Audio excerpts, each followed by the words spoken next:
लोकसभा में आम आदमी पार्टी को तगड़ा झटका लगा, जहां न सिर्फ अधिकारियों के ट्रांसफर और पोस्टिंग से जुड़ा विधेयक पारित हो गया, बल्कि आप सांसद रिंकू सिंह को भी बचे हुए सत्र के लिए उनकी हरकत की वजह से सस्पेंड कर दिया गया।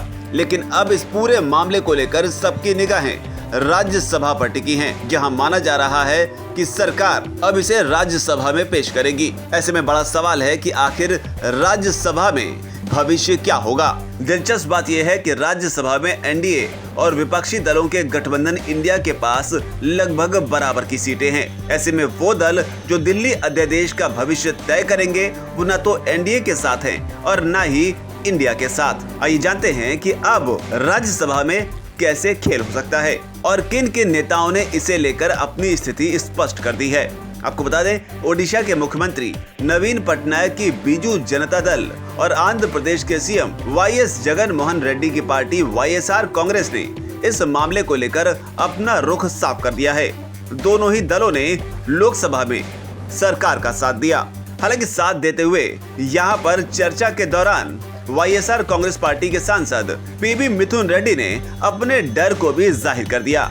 उन्होंने कहा, ये सबसे अलग बिल है, ऐसे में मुझे उम्मीद है कि इसे दूसरे राज्यों में नहीं लाया जाएगा। इसी उम्मीद के साथ हम इसका समर्थन करते हैं। इसके अलावा बीजेडी के सांसद पिनाकी मिश्रा ने कहा कि देश की संसद के पास कानून बनाने का अधिकार है। सुप्रीम कोर्ट को तय करने दीजिए कि ये अच्छा कानून है या बुरा कानून है। ऐसा विधेयक ओडिशा, राजस्थान और पश्चिम बंगाल जैसे राज्यों के लिए नहीं लाया जा सकता। लेकिन कुल मिलाकर बीजेडी और वाईएसआर कांग्रेस के रुख साफ करने से एनडीए को बढ़त मिल गई है। दोनों ही दलों के राज्यसभा में 9 सदस्य हैं। ऐसे में बड़ा सवाल कि अब नजरें किस पर टिकी होंगी। क्या I.N.D.I.A को जीत मिलेगी या फिर एनडीए को? दरअसल अभी भी कई नेता हैं जिन्होंने इसे लेकर अपना रुख साफ नहीं किया है। आपको बता दें कि उत्तर प्रदेश की पूर्व मुख्यमंत्री मायावती की बहुजन समाज पार्टी, पूर्व प्रधानमंत्री एचडी देवगौड़ा की जेडीएस और पूर्व मुख्यमंत्री चंद्रबाबू नायडू की टीडीपी ने इसे लेकर स्टैंड क्लियर नहीं किया है। इन तीनों ही दलों के राज्यसभा में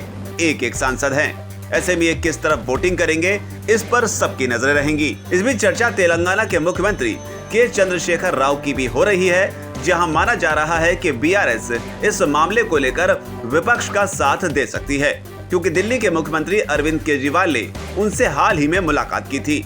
इस दौरान केसीआर ने केजरीवाल को भरोसा दिलाया था कि वो राज्यसभा में बिल के खिलाफ आम आदमी पार्टी का साथ देगी। हालांकि इस बीच ये जानना जरूरी है कि बीआरएस के राज्यसभा में 7 सांसद हैं। अब समझिए कि आखिर किसका पलड़ा कितना भारी है।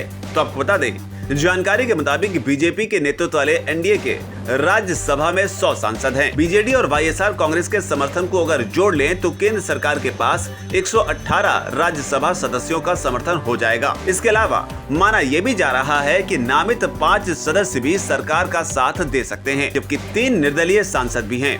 वहीं विपक्षी गठबंधन इंडिया में शामिल 26 दलों में से 18 पार्टियों के राज्यसभा में सांसद हैं। इनके राज्यसभा में कुल 101 सदस्य हैं। इसके अलावा बीआरएस के 7 सांसदों के समर्थन करने से विपक्षी दलों के पास 108 सदस्यों का समर्थन हो जाएगा, जिसे देखते हुए कहा जा सकता है कि फिलहाल राज्यसभा में भी एनडीए का पलड़ा भारी दिख रहा है, जहां उम्मीद है कि मायावती इस मामले को लेकर प्रधानमंत्री नरेंद्र मोदी का साथ दे सकती है। उधर जहां तक सवाल एचडी देवगौड़ा का है, तो प्रधानमंत्री नरेंद्र मोदी के साथ हाल के दिनों में जिस तरह की तस्वीरें निकलकर सामने आई, उसे देखकर भी कहा जा सकता है कि यहां से भी पीएम मोदी को साथ मिलेगा।